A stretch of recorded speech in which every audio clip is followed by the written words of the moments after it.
Just want to say a big thank you for inviting me today.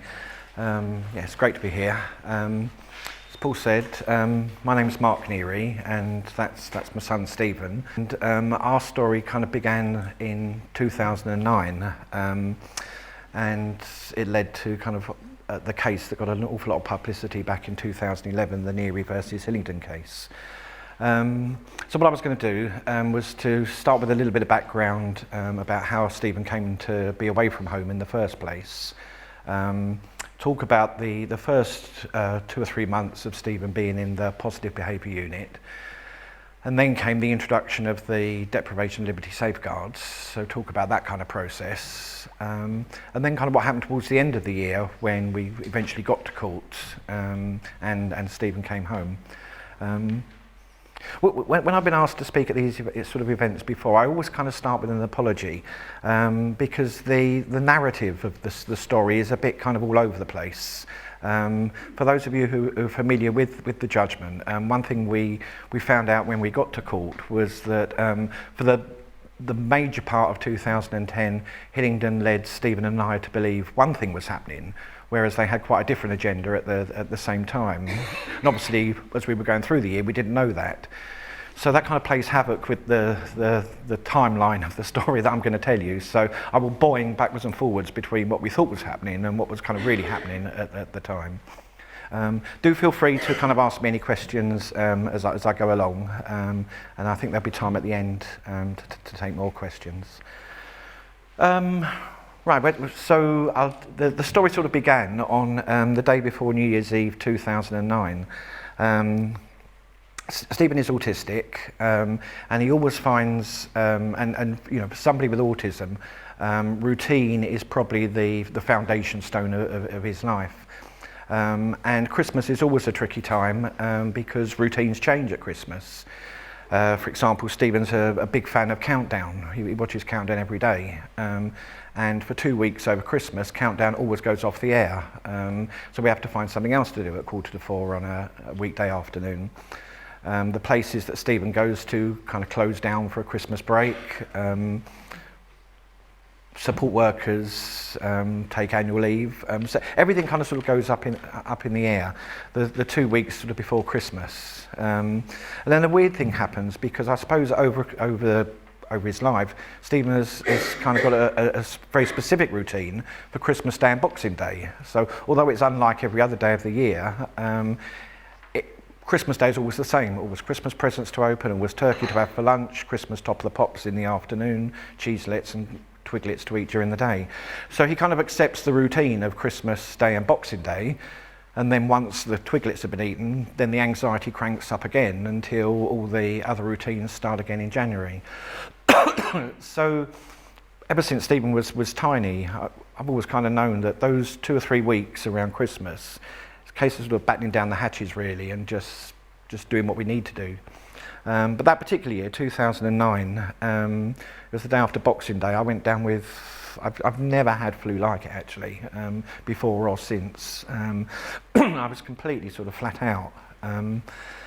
And Stephen had been going for the last 3 or 4 years prior to this to a local respite unit once a fortnight.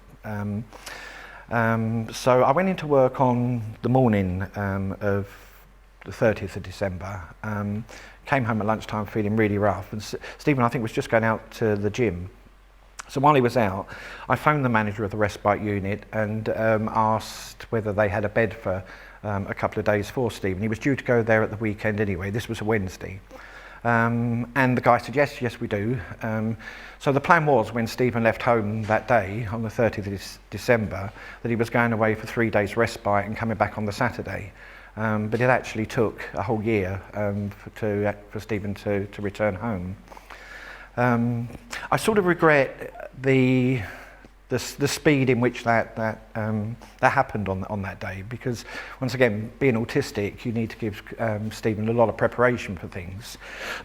Excuse me. And he came back from the gym, and sort of within an hour his bag was packed and off he went. I was kind of reassured though, because his normal support workers who work with him during the week would still be with him for those 3 days.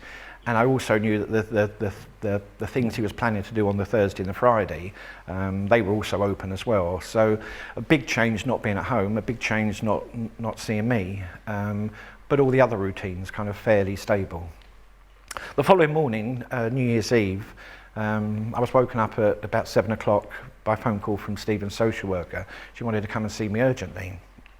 So within the hour she was round, and she reported that the unit had had a difficult night with Stephen. He hadn't coped very well with the sudden change, and she didn't feel that the respite unit would be able to manage him for the next few days. So she was proposing that Stephen be moved to a local positive behaviour unit. It's an assessment and treatment unit, basically. We do have a bit of a history with that place, which I'll come on to later. I thought Stephen would find this very difficult, and once again feel a bit guilty about that, even to this day. But I was pretty poorly. So I agreed. Her plan was that Stephen go there for 2 weeks. Her words, to give you a chance to get back on your feet, Mark. So I agreed to that, and I think that's probably the biggest mistake I ever made in my life. And off he went. Part of the unit's policy was that the person doesn't have any contact with their family or their friends for the first 2 or 3 weeks of being there. So I wasn't allowed to speak to Stephen at all. He wasn't allowed to phone me, and that was very difficult. But we got a really, really good team of support workers who were with him. So they were phoning me kind of daily and letting me know what was going on. And the news wasn't very good, really. Stephen was finding the change very, very difficult and was lashing out at members of the staff and other people in the unit. A week in, so I'm still expecting Stephen, and Stephen's still expecting to come home after 2 weeks at this point. A week after he'd gone there, I was visited by the social worker and the manager of the unit. And in that first week, they'd recorded, I think it was 41 examples of Stephen hitting out, or, to use their terms, behaving inappropriately. And I was horrified at this because we weren't getting anything like that in sort of 6 months, and yet they were experiencing all this in 1 week. And I could tell right from that very moment that there were problems ahead, because it sort of fixed an attitude in their minds that if Stephen's like that here, then he must be like that everywhere. They couldn't kind of make that link with he might be being like this because he's here. So their proposal that day was to that he stay there for a longer period. There was no kind of end date put to that, and there was no kind of assessment plan put in place either. I was kind of horrified. The social worker said to me that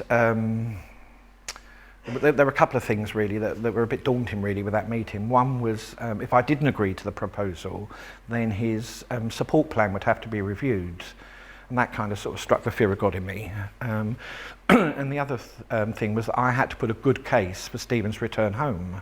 I can remember thinking after she'd left, he's only been gone a week, it should be the other way round really. They should be putting a good case of why he's not allowed to come home, not the other way round. But that was kind of how it was left. When we eventually got a solicitor, and it took 9 months, 10 months to get a solicitor, but when we eventually got a solicitor, I used to kind of tell him stories of the early days. And we used to have this running joke where he said, I totally believe you, Mark, but if you say that in court, you'll just come across as mad, paranoid dad. And there were 2 examples from the very first week Stephen was away that if I'm mad, paranoid dad, then that's just the way it is.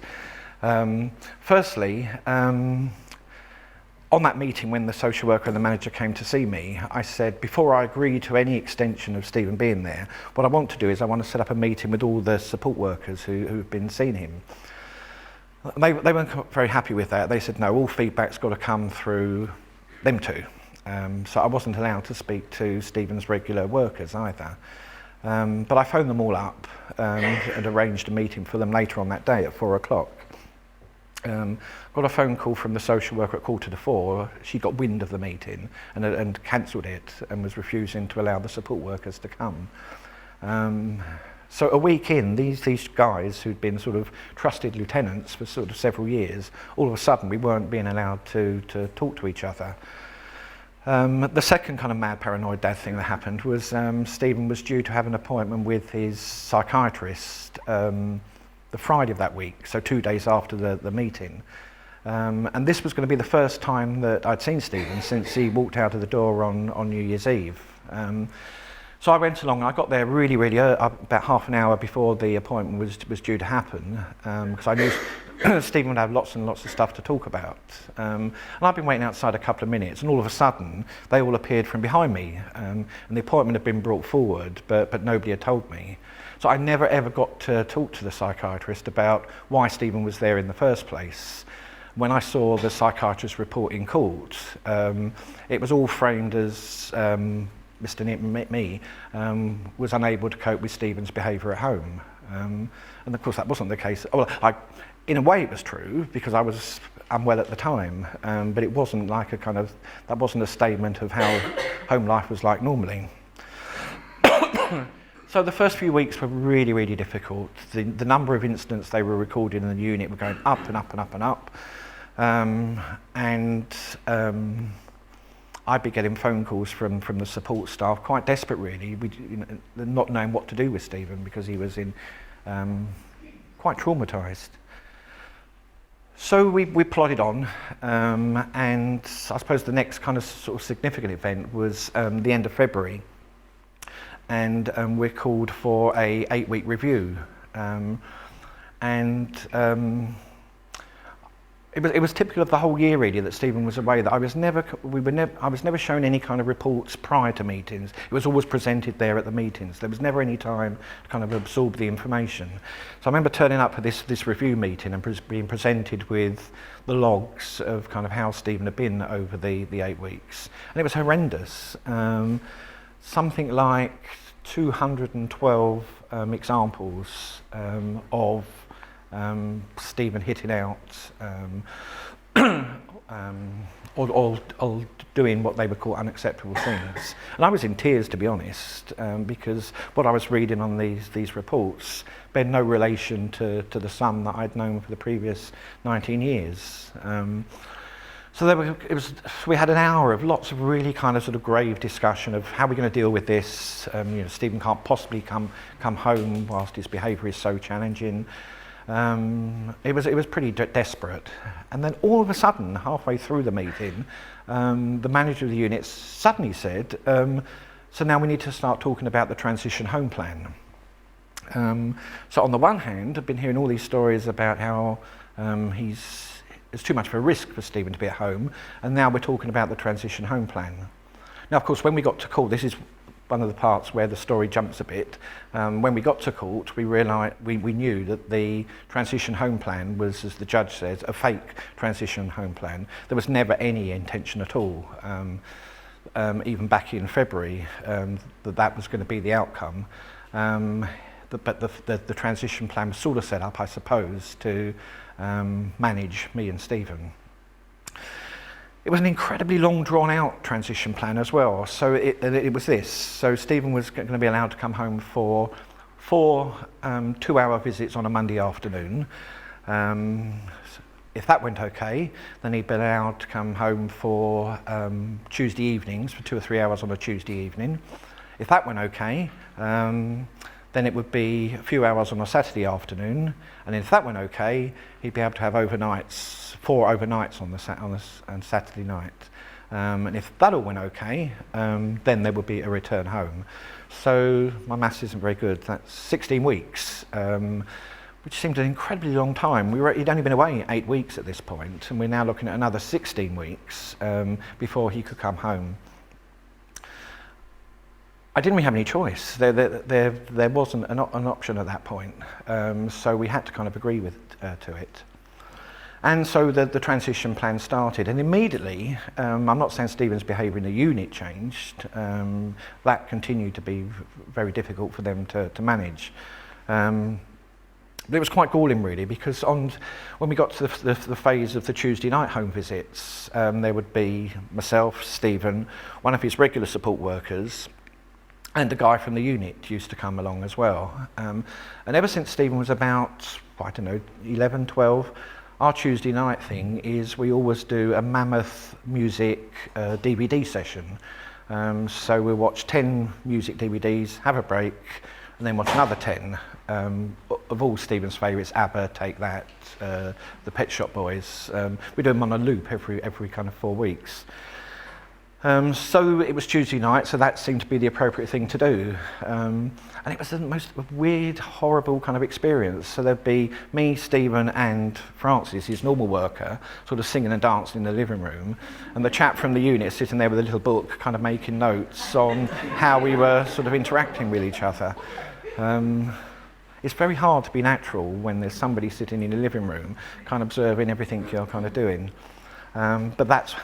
But we didn't really have any problems at all with Steve. The only problems we had with Stephen on the home visits was when it came to going back time. And we used to have to kind of sort of barge him out the door, really. So life continued sort of like that.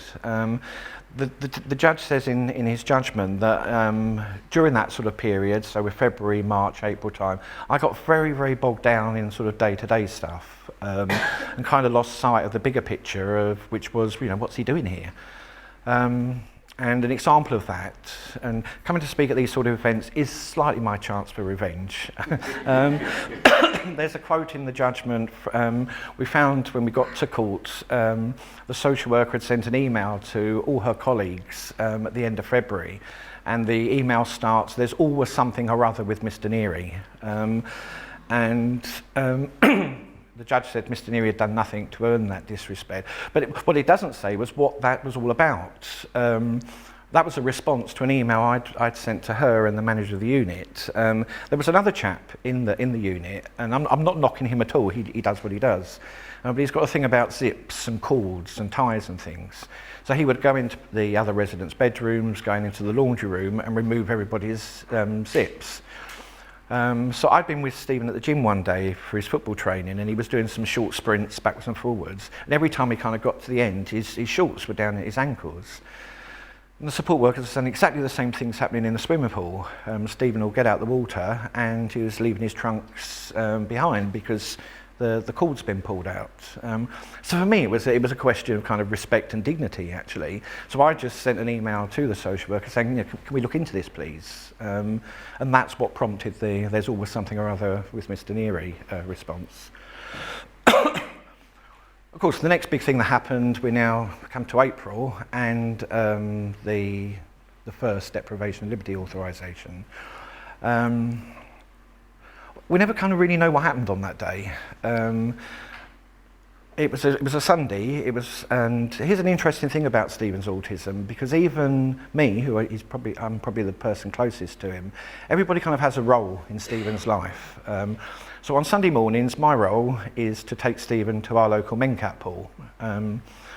And so we got back to the unit after going swimming, and it was one of the other residents' birthdays, and there were a few people turning up for the birthday party. And Stephen's, his kind of interaction skills are pretty basic, really, and a bit kind of awkward, but he is very interested in people. So I knew he'd be kind of fascinated by all these people suddenly turning up for this birthday party. And I was tempted to ask if I could stay. But for Stephen, my role was over for the day. I'd done swimming, so it's "see you tomorrow, Dad," and he's kind of sort of pushing me out the front door. So I went, and about an hour later, his normal support worker clocked off shift. And then we don't really kind of know what happened from that point on, except that the staff were trying to encourage Stephen to get the food ready for the party. And Stephen was sort of more interested in eating the sausage rolls rather than laying them out on plates. So they sent him into the dining room, and at some point Stephen got out through the French windows of the dining room, out through the garden, out through the double-bolted front gate, onto the main road, and there was a vicar who happened to be passing at the time, and at some point Stephen grabbed the vicar's glasses and threw them into the road, crossed over the main road, and this is at the point the staff noticed he was missing. We don't quite know how long he'd been gone. Brought him back, dealt with the vicar, apologised to the vicar. And the following day I got a phone call from the manager of the unit to say they were going to do an urgent 7-day authorisation. It seemed like that was prompted by the incident with the vicar's glasses, except another break in the narrative. When we got to court, there'd been a professionals meeting 3 days before this, and there was about 9 different people kind of involved in Stephen's care at the meeting. And there were 4 action points at the end of the minutes of this meeting. Action point number 1, Stephen must not be allowed to return home. Number 2, we will start to look at residential options for Stephen. Action point 3, Mr. Neary must not be told about this. And number 4, we must consider implementing a dole. So the seed had already been sown, and I think Stephen's escape that day kind of played into, it gave them the perfect opportunity really to authorise the first dole. But we didn't know about the other 3 action points until we got to court. And bear in mind, don't forget, we're still in the middle of this transition home plan as well. So I'd never heard of deprivation of liberty safeguards until that point. Didn't know, is that good, is that bad? The safeguard bit sounded very good, actually. But the way that the kind of unit we're using, the dole, didn't seem very kind of safeguardy at all. The urgent authorisation was authorised, and then I got a phone call from the best interest assessor. We had about half an hour conversation on the phone. And I think the really big problematic thing with the doles throughout the whole year, and it's what the judge called the elephant in the room, is that couldn't seem to get them to acknowledge that the real deprivation of liberty was Stephen being in the unit. Not what they were doing to him in the unit, the fact he's actually there in the first place. And when I brought that up with the first best interest assessor, her view was, well, no, it's a given. I can only assess Stephen on the environment in which he's in. Of course, at this time, I didn't know anything about looking at least restrictive options and other care options available. I didn't know anything about that at the time. So I thought, well, I've got to go along with that. And in a sense, what they were doing with Stephen, if we suspend the whole idea that he's got to be here, what they were doing with him whilst he was there was the best they could do, really. So the first dole was duly authorised. Hillingdon sort of put their own conditions in as well, which we didn't know at the time, but some of the conditions that were on the first dole were not what the best interest assessor had recommended. And one that kind of drove us completely bonkers was they stopped all of Stephen's external activities. He was still allowed to come home for this fake transition plan, but all the other places that he went to were stopped to be risk assessed. And it took 3 months, actually. Stephen, there's not many places he goes to, but it took 3 months from the time in the middle of April when they stopped all his activities to them all being reintroduced again. And you can imagine that was quite very, very difficult for him to handle. All these places, all the friends that he knows at the main cat pool, at the gym, all just suddenly disappeared. And what they put in place on the care plan, and it's kind of one of those things I always struggle with social care, my apologies, is sometimes the language is used kind of very positively, but what the reality is doesn't sound very positive. So Stephen's care plan for this time when all his activities were suspended was, number 1 was to increase Stephen's independent skills. Right? That sounds fantastic, doesn't it? What that actually related to was Stephen had to mop the kitchen floor twice a day, 10:30 and 4:30. That was his activity for increasing his independent skills. And the other one was to, because they'd stopped him going to the gym and swimming, on the care plan it said to facilitate Stephen's exercise programme, the 2 support workers used to have to walk him around the garden. They had a massive, massive garden there, 6 times, 4 times a day. I couldn't get my head around this at all. This was 2010, and he was somebody it was almost like being in prison, really, sort of mopping the floors and walking around the compound of the building. I can remember one day, one of Stephen's support workers, a massive, huge sort of Nigerian guy, who's not kind of prone to emotional reactions at all, phoned me up in tears, saying they just had one of these walk around the garden things, and Stephen got very, very kind of upset and agitated, and hit one of the other service users. They then had to fill out an incident report on the whole thing, and this was kind of sort of happening almost on a daily basis. They were kind of at their wits' end, really. So anyway, so we were into first dole, and the next big thing that happened was the summer. We've always taken Stephen on holiday every year since he was a nipper, and I told the social worker back in January, February time that I'd already booked the holiday for this year, and it was 2 weeks before we were meant to go. So we're at the end of June now. And remember the fake transition home plan, we're now at the point of just about to go into phase 4, the overnight visits as well. And they came to visit me one day and just handed me this letter and said, read this, Mark, and then we'll discuss it. And basically the letter said that because they felt that Stephen was too great a risk, they were cancelling the holiday. This was, I think it was a Thursday, and Stephen was due to come for his first overnight on the Saturday. So I had a kind of double thing with that. How do I tell him about the holidays cancelled? And the timing of that was so lousy. I thought that's really going to impact on the overnight. But that was something that kind of happened regularly throughout the year, where I think he was put in a sort of double bind situation. So there would be a sort of sanction put in place. Stephen would react to the sanction, and then his reaction would then be used for a further sanction, or to say that that sanction was justified. And it seemed like the holiday was a typical example of that. But there was nothing we could do about it, so the holiday was cancelled. Stephen didn't react, actually, initially. I think he was so excited about coming over for the sleepovers that it wasn't until the Monday we were actually due to go on holiday that I think it kind of really impacted on him, and they had a terrible time with him in the unit that day.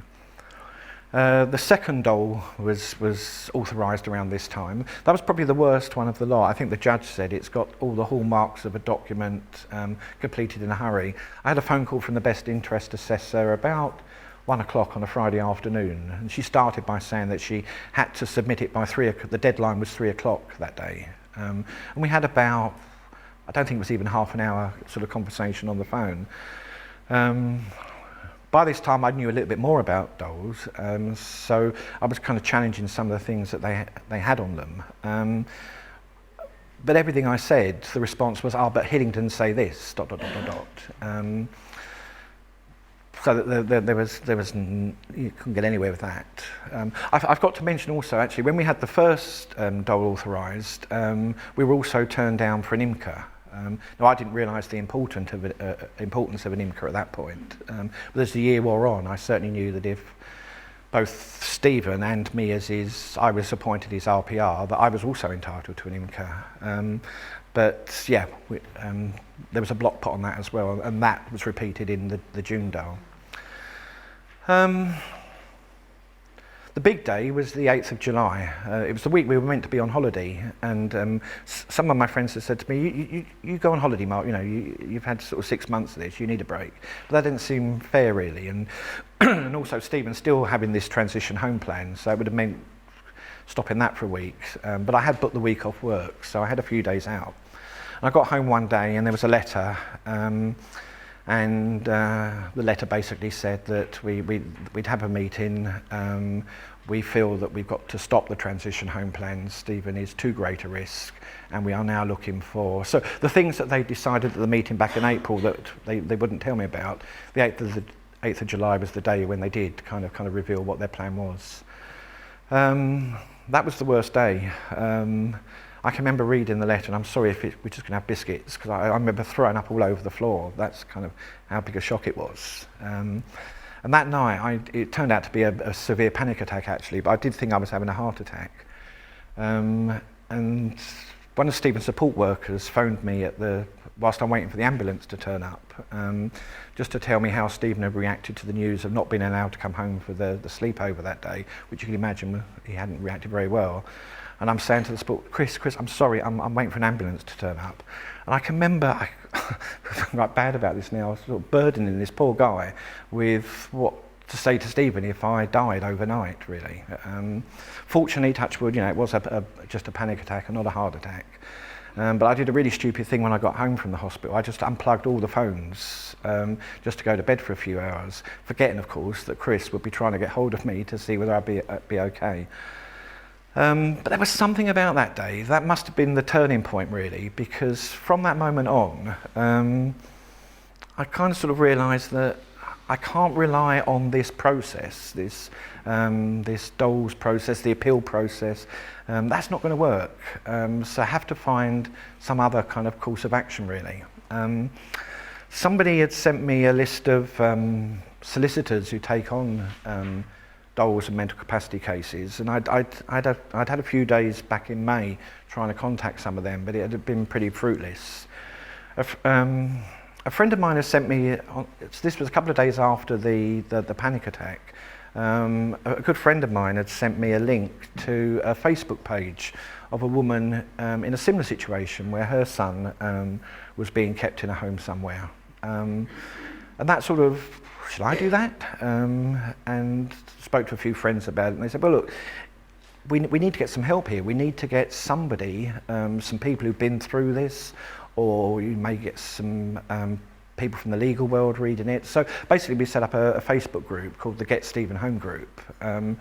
And within the space of a week, it's one of those kind of sort of miracle things, really. I can remember being on the phone to my friend on 5 days after starting the group, and my sister came on my mobile and said, Mark, are you on the Facebook group right now? I said, no.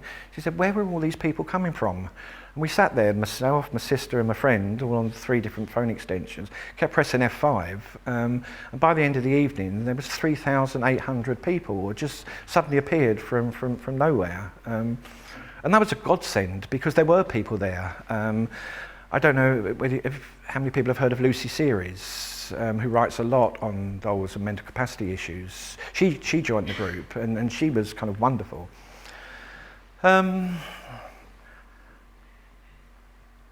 That also led to some press interest. The local paper picked up on the group, and they interviewed me.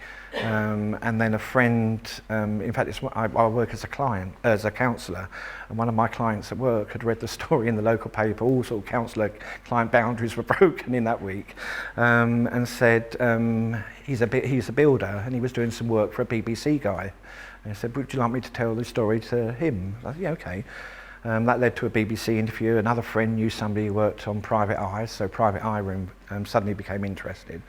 So in the space of about 2 or 3 weeks after receiving that letter saying they'd never let Stephen come home, the case suddenly became very, very public. But my intention was never to kind of sort of, it wasn't about publicity, it was desperation. We still, they're going to whisk Stephen away somewhere. Need some sort of external help in bringing him back home.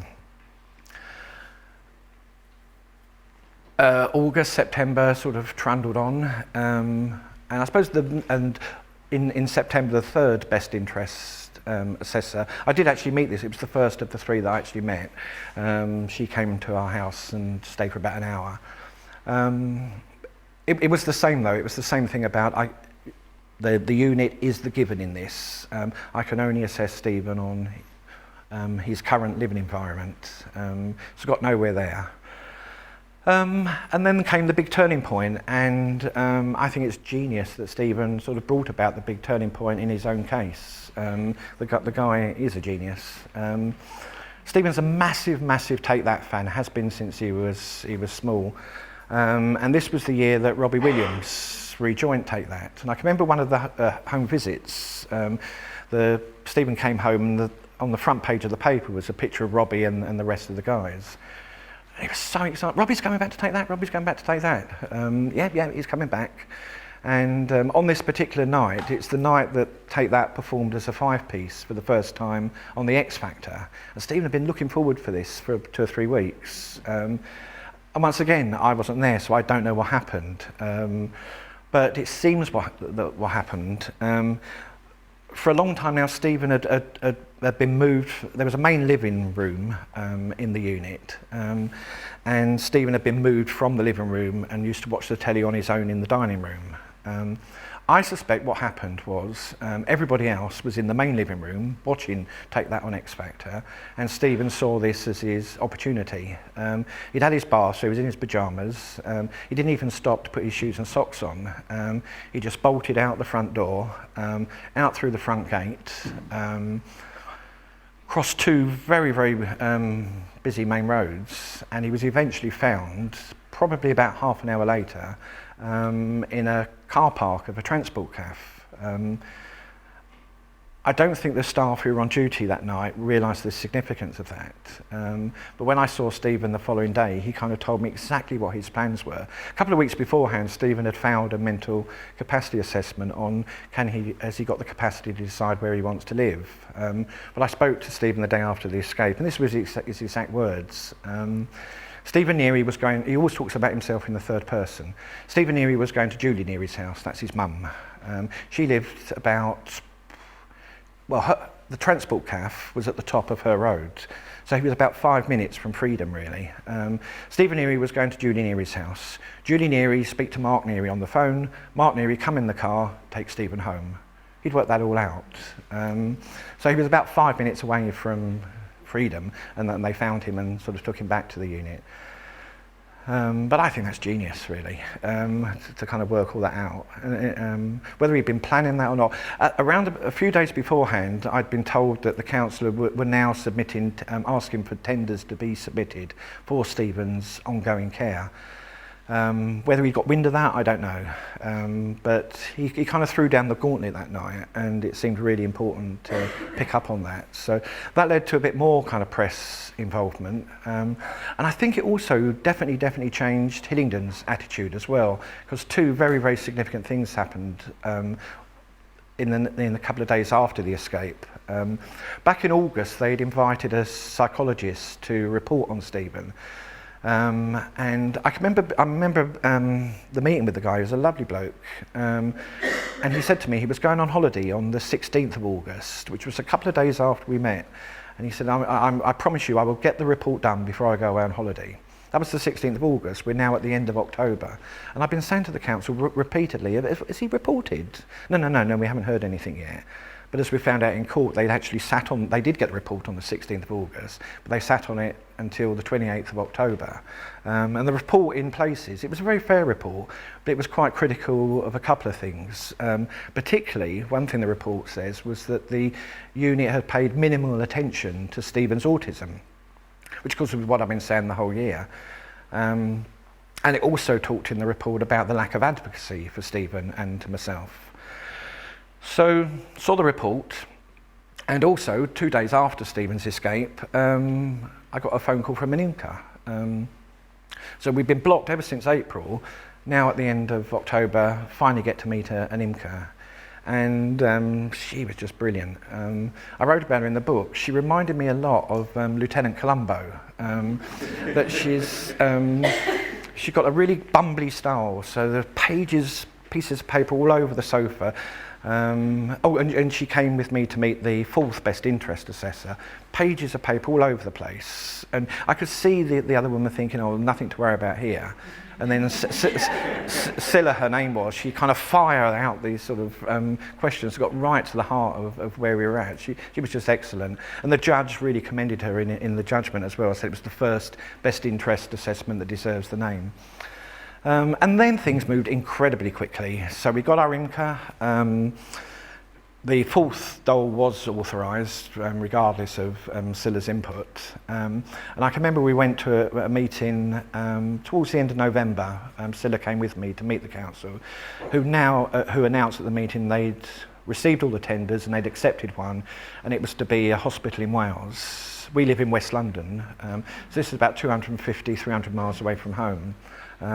Also that Stephen would have to be under section to be admitted to this hospital, which was incredibly weird. You know, he's autistic, he doesn't have a mental health problem. But they'd agreed this tender, and the plan was to move Stephen within, by Christmas anyway. So we knew we had to act really, really quickly.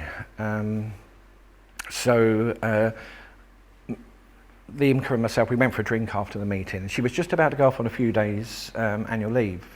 And I trusted her, and she said, as soon as I get back, Mark, we'll find a solicitor. And although I totally trusted her, I was completely spooked by this idea that I could turn up there one day and he'll be in Wales.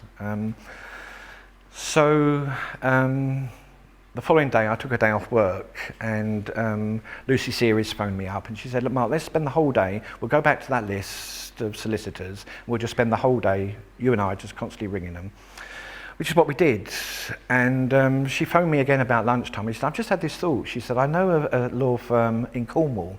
She said, I know that's hundreds of miles from you. She said, but they're very good on Dole's cases. Shall I give them a ring? I said, yeah, okay.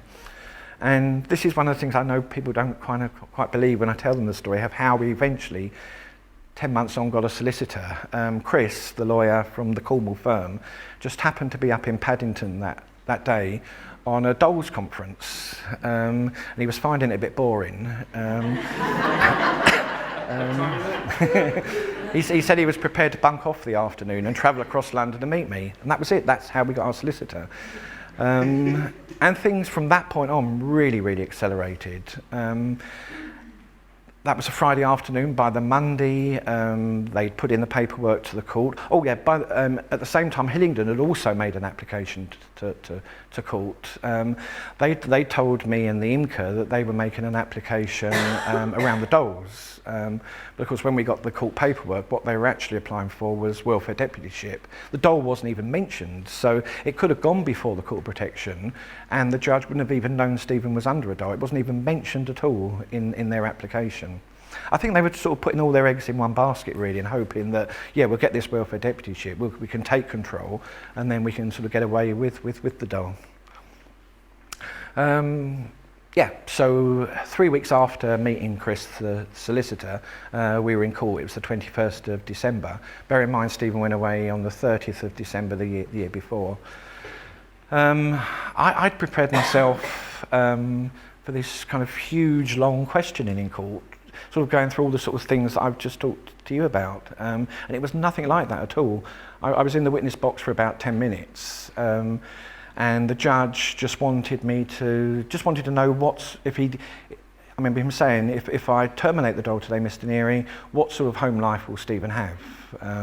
So for 10 minutes, I just spoke about what Stephen's home life was like. And he said, okay, you may stand down. I thought, it can't be finished already. It's about 11 o'clock in the morning. So I sat back down, and he adjourned. 10 minutes later, he came back and announced that he was terminating the latest Dole, and that Stephen could return home as an interim measure, pending a further hearing in the new year. So it was all over within 3 hours, the whole nightmare year. And weirdly, because Stephen could have come home that day on the 21st, but because he's autistic, I thought, well, even though he's in this awful bloody place, we've got to prepare him for the return home. So I said to the judge, it's fantastic, Your Honour, that he can come home today. He's coming home tonight for a visit. Can we just prepare him and say come home in a couple of days' time permanently? So he eventually came home on Christmas Eve, 2010. It was an interim order, so the court appointed an autism expert and a psychologist to come and see Stephen at home before the second hearing in February. Their reports were great. They just kind of witnessed Stephen in his home environment, and both of them unequivocally said that that is the best environment for Stephen. So we went back to court in February, and the judge made the order a permanent order. It was meant to be a 2-day hearing, and the first part of the morning was taken up with the press because the press wanted to report on this. So the making of the order permanent probably took about 20 minutes. And it was about 11:30, and the judge sort of said to the barristers, well, so why are we here? And the official solicitor, who was acting on Stephen's behalf, then brought up, probably for the first time, well, we want to challenge the legality of 2010. Hillingdon said, they were unprepared for that, so they couldn't deal with it there and then. So the judge set the further date for the week-long hearing in May, which of course led to the judgment that was published. One kind of weird thing about the doles is that as Stephen's representative, I was entitled to legal aid, but because the judge terminated the dole in December, for the May hearing, I wasn't entitled to legal aid. So the barrister and the solicitor who had been with me, Chris and Amanda, were no longer able to be involved. Of course, it wasn't the end of the world because Stephen still had the official solicitor acting for him, but it meant I had to appear as a litigant in person. And I had no idea what that entails. I can remember just sort of being parked on the same bench as the two barristers. And was told, I can present, I can do an opening address, I can ask questions of all the witnesses, I can do a closing address. I'd obviously never experienced anything like that before. But I'd kind of had an idea at this point because I knew there was no way I'd be able to get my head around all the legal arguments, but I didn't need to because the official solicitor was doing that. But having seen all the records from the unit and from the social worker, I kind of thought, I suppose it's me really, I just can't let things go at times. I thought I want the judge to see kind of the level of sort of abuse really that's taken place of Stephen and me really. So I kind of set that as my job for the week, which I'm kind of proud really that we sort of succeeded in that. And as you probably know, the judge delivered his final judgment 2 weeks later. And found that for the whole of 2010, Stephen's Article 5 and Article 8 human rights had been breached, his right to liberty and his right to a family life, and that all 4 doles were unlawful. Which is a happy ending or a sad ending? I don't know really, but it's an ending. Am I doing for time, Paul? Another 10 minutes, right. And Stephen's been home ever since. A couple of funny stories then to sort of end on. One is part of the deal with the court for the first year was that we had to keep the sort of logs that they'd kept in the unit, we had to keep in the home as well. And I used to have to meet with all the professionals once a month to go through these logs. So my dining table, which is probably about this size, was just full of lever arch folders. One, Stephen's diet folder, which had probably 500 pieces of paper, all saying exactly the same thing. Stephen has exactly the same breakfast every day of the week. So 500 sheets of paper, all saying Stephen had bananas, apples, grapes and pears today. Stephen watched Countdown at 3:45 today. And I was getting really cheesed off with these binders. And we were due to go on holiday. This is the 2012 now I'm talking about. And it was the day we were going, and the support worker who was coming with us was helping me pack the bags, and picked up all these lever arch folders and started to put them in a suitcase. And I said, Alan, we're not taking them. We're going to have a week off. We're just going to have a week of normal kind of family life. So we did. And while we were away, I was thinking, why do we need to keep these? Nobody's interested in them. I go along to these meetings, and the only outcome ever is we need more information. It doesn't matter what information we include on them. It's kind of never enough. It's like a sort of an ever-starving, hungry kind of machine, really. So I sort of had this idea that next time I go to one of these meetings when we get back from holiday, I'll actually tentatively raise the idea of, should we do away with the logs? And Stephen again kind of took the lead on this. I came in from work one day and Stephen was out with his support workers, and I noticed the dining room table was empty. Where they gone? And they came back and the support worker looked a bit sheepish. And I said, Chris, where's the logs gone? And that one, we lived in a first floor flat at the time with a balcony, and Stephen had gone out onto the balcony and lobbed one of these logs off the balcony, and all the history of the apples and pears and Countdown had kind of gone down Uxbridge High Street. I thought, that's perfect actually, in its own way, that's kind of perfect. So I went to the next meeting and told them what had happened and said, this does seem to me to be a bit of a cue really, that we don't really need these things anymore. And the response was, one of the folders was full of risk assessments. Stephen has a risk assessment for everything. So the response was, it's a shame because we didn't have a risk assessment for the risk assessment folder. I thought this is the time to stop doing those things. One thing that after Stephen came home as well, a big penny drop, because Stephen's a huge Mr. Bean fan, and one of their evidence that they submitted in court of examples of Stephen's challenging behaviour that they couldn't understand. We need to send him to this hospital in Wales because there's elements of his behaviour we don't understand. And there was one. It was a 3-day period where Stephen had been reported as throwing aggressively but finding it amusing a bottle of Marmite, a jar of Marmite, a bottle of tomato sauce and a jar of vinegar. Right? And they asked me, what do you think? Does he do this at home? I said, no, I don't think, no memories of that at all.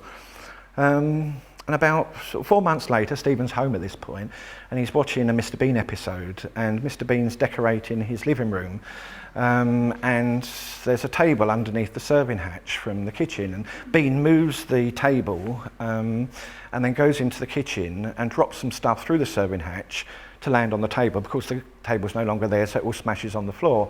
And the 3 items Bean puts through the serving hatch is a jar of Marmite, vinegar and sauce. I phoned the unit up immediately, like I've sort of discovered the cure for common cold. It's not an issue for a hospital in Wales. It's acting out Mr. Bean. That they kind of weren't interested, but it sort of satisfied me that there was an answer to that. Just to finish then, Hillingdon really kind of abused the dolls over that year. And people often say to me, well, what do you think of the safeguards, Mark? Ultimately, they did save Stephen. So although the judge said the council turned the spirit of the act on its head and used safeguard as an instrument of confinement, if those dolls hadn't been served, Stephen would probably now be in that hospital in Wales, because at least having the dole in place enabled us to get to court and to get it challenged. I don't think if they'd have been in place, I don't know what the opening would have been to challenge that. So on that basis, I do think the doles are a good thing. I don't think also that I stopped Stephen going to Wales. I think I postponed it. I think at some point in the future, when I'm no longer around, that will probably happen. But for the time being, it's just kind of good that Stephen can live his normal kind of life, watching Mr. Bean, listening to Take That, and going swimming. Thank you. That's all I'm saying.